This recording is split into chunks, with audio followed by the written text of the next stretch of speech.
मैं राजीव रंजन का भी रुख कर लेती हूँ, फिर मेहमानों का रुख करूंगी। राजीव, तू चोर में सिपाही, संसद में यही लड़ाई चल रही है, भ्रष्टाचार वर्सेस भ्रष्टाचार ये लड़ाई। ठीक है, इसमें राजनेताओं का तो भला हो जाएगा, किसी को फायदा होगा, किसी को नुकसान होगा चुनाव में, लेकिन जनता जो देश की टकटकी लगाए देख रही है संसद की, और उसका क्या होगा? हर बार उसके हाथ कुछ नहीं आता है, तमाशा बना दिया है संसद को।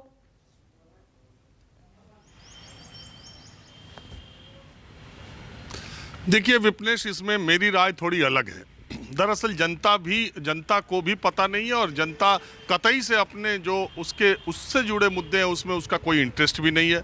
जनता को कोई इंटरेस्ट बेरोजगारी में नहीं है, जनता को कोई इंटरेस्ट महंगाई में नहीं है। आप बाजार में निकलिए, 10 लोगों में 3 लोग कहेंगे महंगाई बहुत है, लेकिन आप तेल भराने जाएंगी पेट्रोल में तो शायद आपका नंबर 10वां 12वां 15वां आएगा। 30 लाख से ऊपर की गाड़ियों की शोरूम में आप जाइए 25 लाख से, तो आपको नंबर 3 महीने के बाद आएगा। अगर 3 लाख 4 लाख रुपए की जो बाइक्स आ रही हैं उनको आप खरीदने जाएं तो आपका नंबर 6 महीने के बाद आएगा। आईफोन 14 आते देर नहीं, प्रो आते देर नहीं कि उसको लोगों के हाथों में देख रहे हैं आप।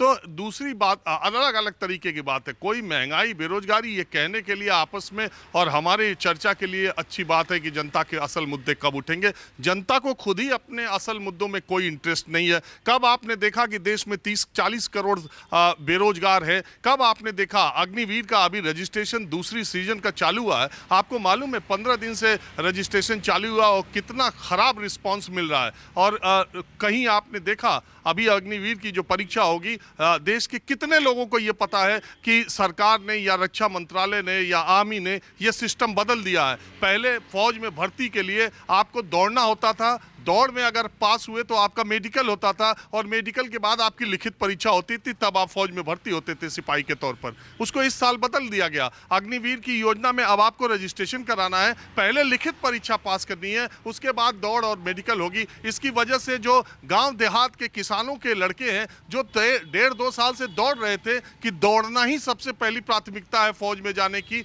मेडिकली फिट होना सबसे बड़ी प्राथमिकता है जाने की, वो पलट दिया गया। अब पहले आपको एग्जाम पास करना है, तब आपको दौड़ना है, तब आपको मेडिकल करना है। इस समय आपका प्रोग्राम देख रहे हो तो लाखों दर्शकों को ये नई जानकारी चौंकाने वाली लगेगी। तो ये उनसे जुड़ा मुद्दा है। लेकिन आप अगर उनसे अडानी के बारे में पूछिए, अगर आप उनसे लालू प्रसाद यादव के भ्रष्टाचार के छापों के बारे में पूछिए, अगर आप उनसे ईडी सीबीआई पूछिए, वो धड़ल्ले 5 मिनट तक बोलते रहेंगे जिससे उनका कोई लेना देना नहीं है। अब सवाल ये है कि जनता खुद ही अपने मुद्दे तय नहीं कर पा रही है। ऐसे में नेताओं और पार्टियों के पास ये छूट है कि वो जिधर चाहें इनको बहकाएं, जिधर चाहें इनको ले जाएं। मैं तो बार बार कहता हूं कि संविधान सभा की बैठक में ये बात हुई थी कि लोकतंत्र की, डेमोक्रेसी की प्री रिक्विजिट जो चीज़ें हैं वो क्या हमारे देश में हैं? कहीं धर्म, जाति या दूसरी भावनाओं के आधार पर पार्टियां जनता को भड़काकर एक तरफ न ले जाएं, ये खतरा हमेशा बने रहेगा। उस समय 70, 75, 80 साल पहले जो बात कही गई थी वो आज दिखाई दे रही है। दूसरी बात, मैं इस बात से भी नहीं इत्तेफाक रखता कि देश में चुनावी राजनीति में भ्रष्टाचार का कोई मतलब है और भ्रष्टाचार कोई मुद्दा है। कतई नहीं है देश की राजनीति में। मैं इसके 100 उदाहरण आपको सुना सकता हूं। 1996 में चारा घोटाला लालू प्रसाद यादव पर हुआ, उसके बाद उतार चढ़ाव हुआ, उन्हें पद छोड़ना पड़ा। लेकिन 2000 में भी उनकी सरकार बिहार में आई, 2004 के लोकसभा चुनाव में भी लालू यादव जेल जाने के बाद बाहर निकल करके ताकतवर बन करके उभरे और उसके बाद रेल मंत्री बने और 5 साल तक जैसे चाहा यूपीए 1 को उनकी आवाज बहुत बुलंद तौर पर देखी गई। आप देखिए 2009 में लोकसभा में उनकी स्थिति खराब रही, लेकिन लगातार विपक्ष की सबसे बड़ी पार्टी के तौर पर आरजेडी बनी रही और आज उसकी स्थिति देखिए। मैं नहीं मानता कि आरजेडी का जो वोटर है वो लालू यादव पर भ्रष्टाचार का आरोप लगाने से वो खिसक जाएगा या उस पर कोई असर पड़ेगा, वो और मजबूत होगा। पहली बात ये है। दूसरी बात, आप मुलायम सिंह को देख लीजिए, आप उनकी फैमिली पर भ्रष्टाचार के आरोप लगे हैं और अभी उनको एक बड़ी राहत भी मिली है आय से अधिक संपत्ति के मामले में अखिलेश यादव को। आप दक्षिण में देखिए, आप वाईएसआर को देखिए, उनके ऊपर आरोप लगे, जगन रेड्डी पर आरोप लगे, जांच लगी। जगन रेड्डी ने एक पद यात्रा की, आज वो आंध्र प्रदेश के सबसे ज्यादा बहुमत वाले मुख्यमंत्री हैं। आप स्टालिन को देखिए, उनके पिता करुणानिधि, उनकी बहन कन्निमोझी 2G में जेल में गई, ए राजा कैबिनेट मिनिस्टर रहते हुए जेल में गए, आज डीएमके वहां पर सरकार में है। एआईडीएमके जयललिता जब वहां पर थी उनके ऊपर भ्रष्टाचार के कितने आरोप लगे, लेकिन उनकी पार्टी जब तक वो रही तब तक सत्ता में रही। तो भ्रष्टाचार का आरोप देश में सत्ता परिवर्तन के लिए, यह चुनावी राजनीति के लिए नहीं है, ये संसद में बहस के लिए, एक दूसरे पर टीवी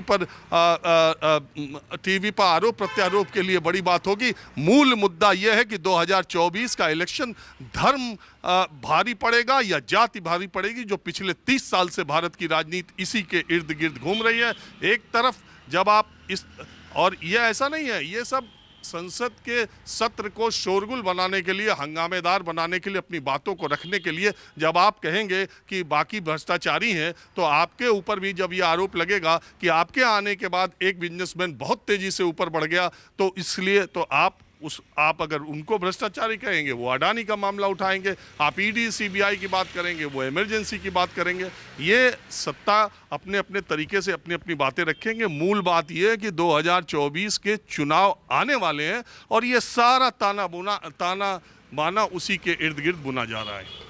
बिल्कुल राजीव, आपने सही कहा। और एक बात बहुत है कि हम और आप जनता से जुड़े मुद्दों की बात कर रहे हैं, लेकिन जनता खुद अपनी समस्याओं पर बात नहीं करना चाहती, अपने से जुड़े हुए मुद्दों पर बात नहीं करना चाहती है। और भ्रष्टाचार की बात इतनी हो रही है देश में, सच बात है, चुनाव का रिजल्ट देखें तो जनता उसे नहीं मानती है।